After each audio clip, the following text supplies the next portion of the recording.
Alors maintenant, on va essayer de synthétiser bon, l'ibuprofène. Donc cette fois-ci, on va essayer de le faire autrement, c'est-à-dire synthèse, et en partant d'un benzène, ok? Euh, donc, alors, ibuprofène, alors ici, on va juste dessiner, comme ça j'arrive à le dessiner, voilà, comme ça, et là, il faut ça, acide carboxylique. Ok, ça c'est ibuprofène. Ok. Donc, comment on fait? À partir d'un benzène, donc à partir de cette molécule, comment on fait? Donc, la première chose à faire, c'est l'addition du groupement alkyle. Pourquoi? Parce que si je mets mon groupement alkyle, je sais très bien que à cause des effets plus I, donc il est considéré activant. Donc, ce qu'il va activer, il va activer tout ce qui est ortho, donc, et tout ce qui est para. Ok, faut faire attention. Il faut toujours raisonner. C'est pas ça ortho. C'est pas. Il y en a qui considèrent que ça c'est ortho tout le temps. Non, ortho, il faut le dire par rapport à ce que tu raisonnes. En fait, par rapport au groupement que tu entoures. Par exemple, moi j'ai entouré celui-là, donc par rapport à lui. Donc ça c'est ortho et ça c'est para. Ok. Euh, Voilà. Donc, qu'est-ce que je fais? Je vais le rajouter. Comment on fait? Rappelez-vous toujours, pour rajouter un groupement alkyle, il y a cette possibilité, en fait, de mettre la chaîne qu'on veut. Ici, il faut la C double O et un groupe partant. Un groupe partant, ok? Ça peut être un Cl, ça peut être, par exemple, comme on l'avait vu, l'anhydride d'acide, ok? Donc, voilà. Tout ça, c'est un groupe partant. Moi, je préfère mettre un halogène comme le chlore. Et après, voilà. Pour continuer, comment faire? Alors, c'est soit on rajoute tout ce que vous voyez là. Donc, après, il faudrait, ça va être un peu difficile. Donc, qu'est-ce qu'il faut faire? Il faut compter. Alors, avoir une idée que 1, 2 et 3 carbones ici. Donc, il faut mettre que 2 ici. Il faut enlever 1. Ok? Vous voyez ça que j'ai là? En fait, c'est exactement celui-là. Par contre, je lui ai enlevé celui-là. Ok? Je l'ai enlevé. Je l'ai enlevé parce que je sais que j'ai une possibilité de réduire ce carbonyle, c'est-à-dire l'acide obliison O, en CH2. C'est-à-dire ça va revenir à donner ce même carbone qui est là. Ok? Voilà. Donc, qu'est-ce qu'on va faire? Je vais supprimer ça. Donc, je fais comme ça parce qu'on est en train de faire la synthèse, c'est pas la rétro. Ok? Donc, je mets C double liaison O, le chlore, et là, qu'est-ce que je mets? Ce que je viens de dessiner tout à l'heure. Donc, une réaction. Alors, addition, comment dire, aromatique, substitution aromatique. Alors, ce qui va se passer, en fait, c'est qu'on va ajouter tout ça. Ok? Pourquoi? Parce que je vais vous rappeler, la liaison pi, elle va venir attaquer ici. Donc, on va faire le truc de mécanisme addition puis élimination. Donc, le chlore, il va sortir. Ok? Donc, ce qui va se passer, on va former ça, donc notre benzène, ici. Et là, on forme la C double liaison O. Et à côté de ça, qu'est-ce qu'il faut? Il faut mettre ça. Ok? Voilà. En plus, qu'est-ce qu'il faut? Il va falloir faire la réduction afin qu'on arrive à faire additionner ça. Il faut faire une réduction de cette CO. Ok? Comment on fait la réduction? Il y a plusieurs méthodes. Il y a Clemenson, il y a Mozingo et il y a Wolff-Kishner. Ok? Il y a aussi, parfois on peut dire H2, kata. Bon, pardon. H+. Bon, on va essayer, on va mettre Clemenson. Donc c'est ZnHG en milieu acide, donc HCl. Ok? Donc ça, c'est une réaction de réduction. Réduction de la CO en CH2. Ok. Ici, je vais redessiner mon benzène. Oups, ça c'est moche. Voilà. Et là, oups, comme ça. Ok, avant j'avais la C double O, mais là je l'ai réduit. Ok. Ok, on continue. Qu'est-ce qu'il va me falloir? Je regarde ma molécule d'ibuprofène. Donc, il va me falloir ajouter tout ce composé que vous voyez là en para. Comment je vais rajouter tout ça? Alors, il va me falloir... Alors, il faut que je dessine déjà la molécule ici. Comme ça, on va la voir. Comme ça. Voilà, voilà. COOH. Alors, si vous ne savez pas comment faire, en fait, essayez de faire comme on a appris en rétrosynthèse. Essayez de faire des coupures. Ok. C'est-à-dire, par exemple, il faut couper, par exemple, ici. Ok. Quand on coupe ici, on va pouvoir rajouter un halogène. Par exemple, je vais pouvoir mettre ce qu'on appelle un halogène qui sera, comment dire, qui sera attaqué. Ou bien, qu'est-ce que je fais? Je fais de la même façon que tout à l'heure. Alors, comme ça, comme ça.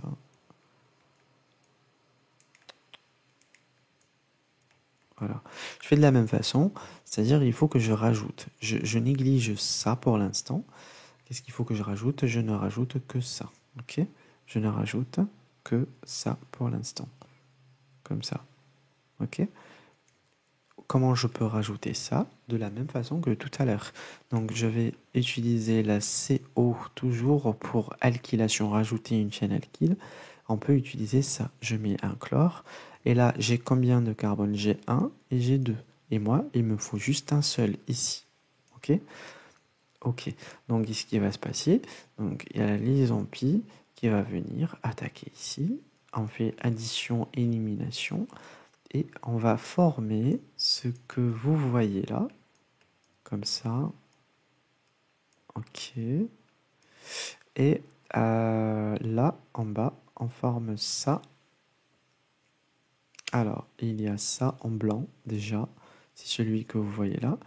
En plus, on forme la C double liaison O et le carbone. Le carbone que j'ai noté 1 ici, c'est celui-là. Ok. Et ça, c'est la flèche blanche que vous voyez ici. Ok. Voilà. Donc, moi, qu'est-ce que je remarque là? J'ai quoi? J'ai pas cette liaison CO, je l'ai pas. Ok. La liaison CO, je l'ai pas. Euh, Plutôt, je l'ai ici sur le deuxième carbone. Ok. Sur ce carbone ici. Donc, qu'est-ce qu'on peut faire? On va pouvoir faire par exemple, une réduction. On réduit cette fois-ci cette C double liaison O en alcool. Ok, on va la réduire en alcool. On connaît bien le BH4, comme on l'appelle NaBH4, Na plus BH4-. Donc c'est l'attaque de l'hydrure. Donc ALH- va venir attaquer comme ça. Il va rendre l'alcoolate un alcool.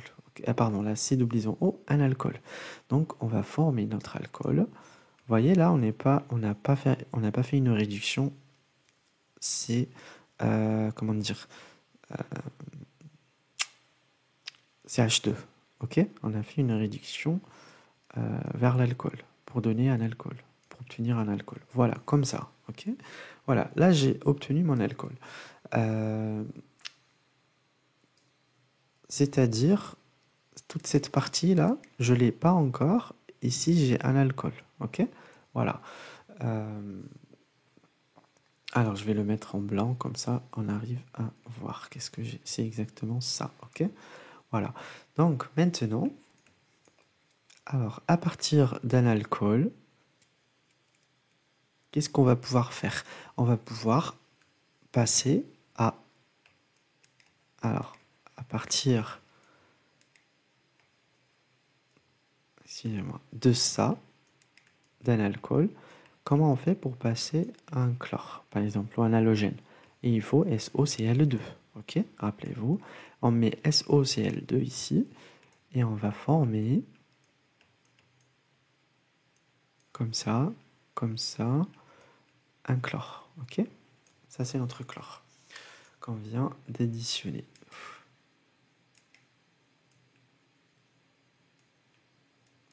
Voilà. Après, normalement, il va y avoir plusieurs possibilités. Alors, je vais essayer de les séparer. Alors, c'est soit par exemple, à partir de là, on va rajouter cyano, donc c'est-à-dire Na, Cn, Na+, Cn-, donc c'est comme ça. Ok, Cn-, ok, c'est comme ça. Nitrile. Donc, on va venir attaquer directement le site pauvre en électrons, c'est celui-là, et le chlore, il va partir. Donc là, je vais former ça. Ok. Et là, je forme quoi? Je forme Cn. Ok. Donc ensuite, une fois que j'ai formé cette molécule-là, il suffit juste de faire une hydrolyse. Rappelez-vous, hydrolyse, c'est-à-dire en milieu acide, comment dire, H+, si on met un chauffage également, donc on va transformer la Cn en COH. Ok, donc je fais comme ça, et là je mets COOH. Ok, un acide carboxylique. Donc ok, ça c'est notre molécule ibuprofène. Ok, maintenant si je veux, à partir de là, je veux faire autrement. Alors, par exemple, qu'est-ce que je peux faire? Je peux utiliser, vu que, rappelez-vous, RX. X, c'est un halogène. Et R, c'est une chaîne alkyle. Donc ça nous donne une idée sur les organomagnésiens. Si par exemple, je mets un organomagnésiens, donc un magnésium, pardon, solide, j'essaie de préparer un organomagnésiens. Donc, qu'est-ce que je vais former? Je vais former ça.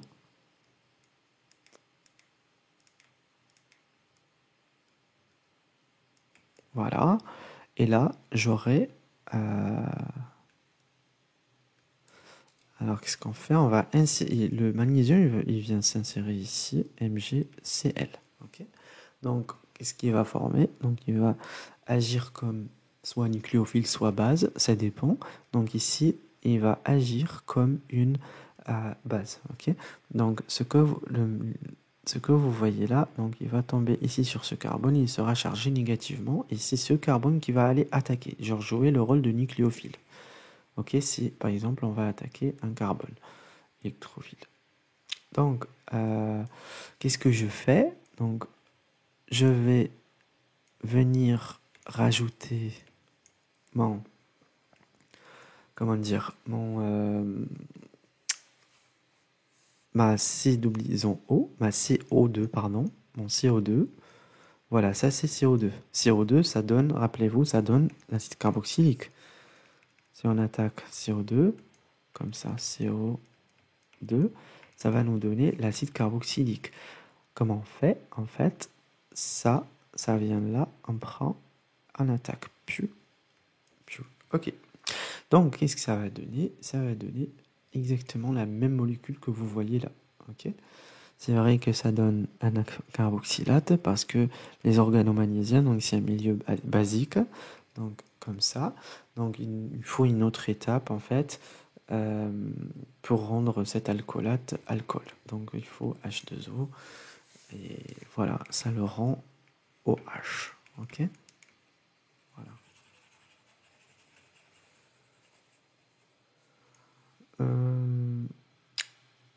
Ok. Alors il y a normalement une autre possibilité. C'est de mettre, alors à partir de ça, dire,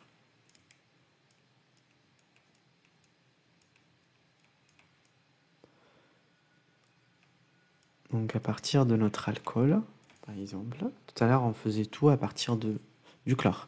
Maintenant à partir de l'alcool, on va pouvoir mettre COG, palladium, présence de Cl2, pardon, palladium Cl2, VPH3. Donc ça c'est comme un ligand quoi. Il va s'insérer le palladium. C'est comme l'organomagnésie exactement, il va venir s'insérer. Présence d'HCl, 10%. Voilà, ce qui va se passer, on va vraiment former l'acide carboxylique. Ok.